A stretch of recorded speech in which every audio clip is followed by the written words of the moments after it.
Fala, minha nação tricolor, sejam bem-vindos a mais um vídeo aqui no canal Meu Bahia nessa segunda-feira. Segunda-feira é difícil para o torcedor do Bahia. Ontem o Bahia foi humilhado no interior paulista, tomou 5-1 do Mirassol. A gente vai falar um pouco mais sobre esse jogo, a gente vai falar também sobre Jean Lucas, que se apresentou na seleção brasileira. Iremos falar também sobre o mercado de transferências. Afinal, amanhã o mercado está fechando, o último dia para inscrever jogadores no BID, que é o Boletim Informativo Diário da CBF. E aí a gente vai saber no vídeo de hoje se vai ter mais reforço ou não.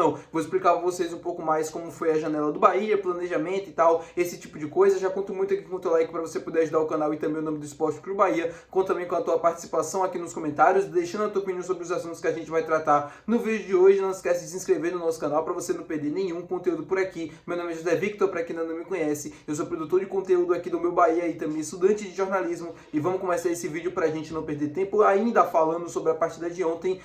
Mirassol 5, Bahia 1 pelo Campeonato Brasileiro.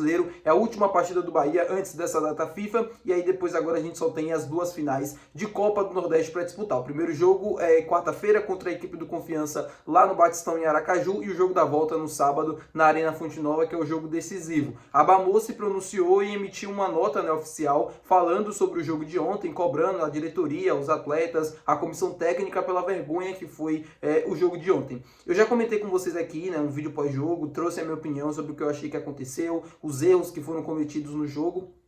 Eu acho que o responsável principal da derrota de ontem não é o Ronaldo, não é outro atleta. Claro que eles têm a culpa deles, mas eu acho que o principal culpado da noite de ontem é o técnico Rogério Ceni, pela escolha da equipe que começou a partida. O Bahia estava no limite físico, isso era visível desde o jogo passado, e aí se falava na coletiva, não, a gente precisa encontrar uma solução, a gente precisa preservar esses atletas, a gente precisa descansar eles, porque eles estão no limite físico e tal, e de fato eles estão. E aí a gente vai para o jogo contra o Mirassol com o mesmo time da última partida praticamente. Claro que tinha algumas mudanças, mas a base era a mesma, e aí a gente viu o que aconteceu, O Mirassol voando tecnicamente falando, fisicamente falando, voou para cima do Bahia, que não tinha energia para competir. Faltou energia para o Bahia competir, e isso para mim é inadmissível. Claro que a gente poderia entrar em campo com um time completamente modificado, um time completamente desentrosado, como o próprio Rogério Ceni disse na coletiva, que isso iria acontecer. Isso poderia até acontecer, só que o Bahia teria muito mais energia para competir com o Mirassol, fisicamente falando, do que com a equipe que entrou em campo. Então, para mim, a culpa é do Rogério pela escalação, pelo time que começou o jogo e, claro, o time cansado, o time numa rotação muito baixa. O jogo começou, o Mirassol logo conseguiu 1-0, depois 2-0, e cada chegada do Mirassol era praticamente um gol, O Bahia não conseguia se defender, não conseguia estancar o ferimento e tal, que era o que o Mirassol causava, e acabou complicando no jogo inteiro, e o Bahia acabou sofrendo uma derrota vergonhosa, que foi o que aconteceu no dia de ontem. O Bahia teve a sua pior derrota no Campeonato Brasileiro dessa temporada. Claro que a derrota em algum momento iria acontecer, eu não estou questionando isso, eu não estou falando que o Bahia iria passar agora todos os jogos do Campeonato Brasileiro invictos, porque isso em algum momento iria acontecer. O que eu questiono é a escolha do Rogério, porque além dele não competir contra o Mirassol, ele também, de uma certa forma, despreza a Copa do Nordeste, porque o time que poderia estar descansando para o jogo de quarta-feira atuou ontem contra o Mirassol. Então é bem difícil imaginar que esse mesmo time vai estar em campo contra a equipe do Confiança. Óbvio que vai ter alguns jogadores que vão ser mantidos, mas aí o Bahia vai ter que modificar muito a equipe para esse primeiro jogo, podendo sofrer uma nova derrota, podendo comprometer no nível de competitividade da equipe, o time perder o jogo de ida e ter que reverter o jogo da volta, e aí é mais um desgaste, porque além do desgaste físico, tem um desgaste mental, de você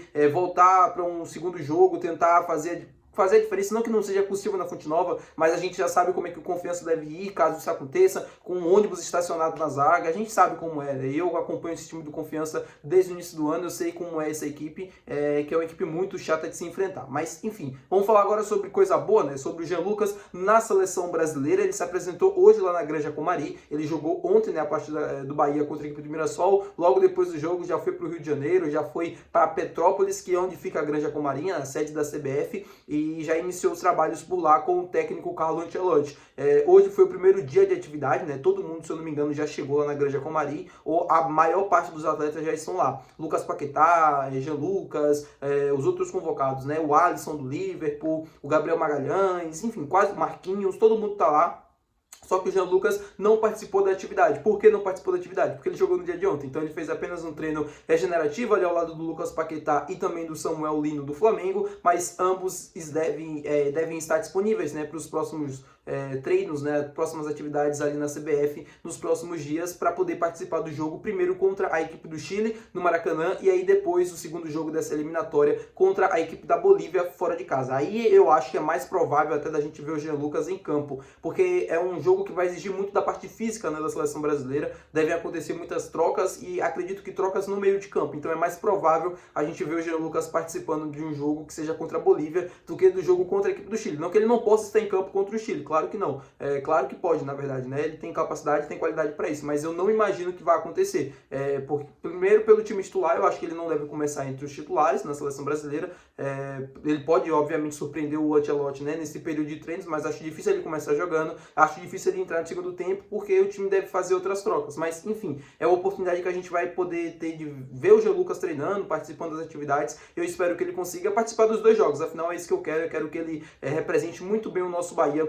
lá na seleção brasileira. Falando com vocês agora sobre o mercado de transferências, né, e aí entrando já no assunto do fim da janela que está se aproximando, a gente obviamente fica com a expectativa, será que pode vir mais um no finalzinho da janela, assim como foi em oportunidades passadas, mas já para ser bem sincero com vocês e adiantando aqui de primeira, o Bahia não deve trazer mais nenhum reforço nessa janela de transferências, ficou apenas no Luiz Gustavo, no Matheus Sanabria e também no goleiro João Paulo. Antes da janela começar, eu tinha uma expectativa de que pelo menos 2 reforços chegassem, eu falava com vocês isso aí, 2 a 3 nomes, mas eu acreditava mesmo que só iria chegar 2 reforços, um goleiro e talvez um zagueiro. Eu não imaginava que o Bahia fosse atrás de um atacante nessa segunda janela. E pelo que, né, aparenta nas entrevistas, próprio do Cadu Santoro e até do técnico Rogério Ceni, não era uma prioridade, mas passou a ser devido às poucas opções que o Bahia passou a ter pelo lado esquerdo do campo.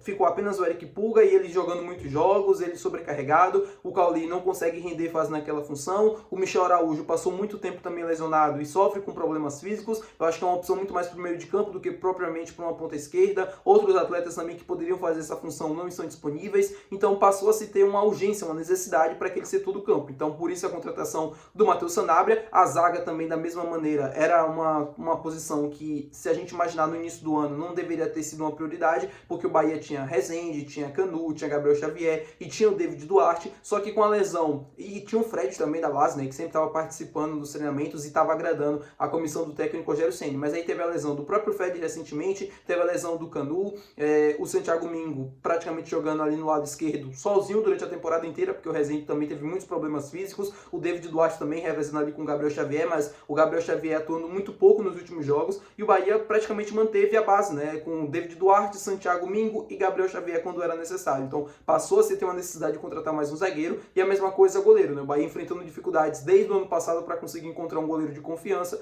O Marcos Felipe não conseguiu ser esse goleiro, o próprio Ronaldo que chegou nesse ano também não conseguiu ser esse goleiro, Danilo Fernandes que está aqui desde 2021 também não conseguiu ser esse goleiro, a chegada do João Paulo vem depois da saída do Marcos Felipe, ele ainda espera por oportunidades para poder mostrar os seus serviços. Poderia ter sido na noite de ontem, mas o técnico Rogério Ceni preferiu manter o Ronaldo, que vai jogar inclusive as finais da Copa do Nordeste. Espero que não apronte, espero que ele venha de bons jogos, né? O problema de falar do Ronaldo é esse, ele vinha de bons jogos, aí falha nesse jogo contra o Mirassol, aí vai sem confiança nenhuma pro jogo contra a equipe do próprio Confiança. Espero que ele encontre confiança para esse jogo e que o Bahia consiga fazer uma boa partida, né, lá em Aracaju. O jogo não vai ser fácil, assim, não se enganem pelo Confiança ser um time de terceira divisão, é um time que vinha se mostrando nos últimos jogos da Série C muito bem organizado, taticamente falando, tecnicamente falando. É uma equipe que deve, se o Bahia entrar com um time muito alternativo, muito assim desconfigurado, deve causar problemas, porque é um time que vai estar jogando em casa, vai ter o apoio do torcedor, eles sabem que é uma oportunidade única na história do Confiança,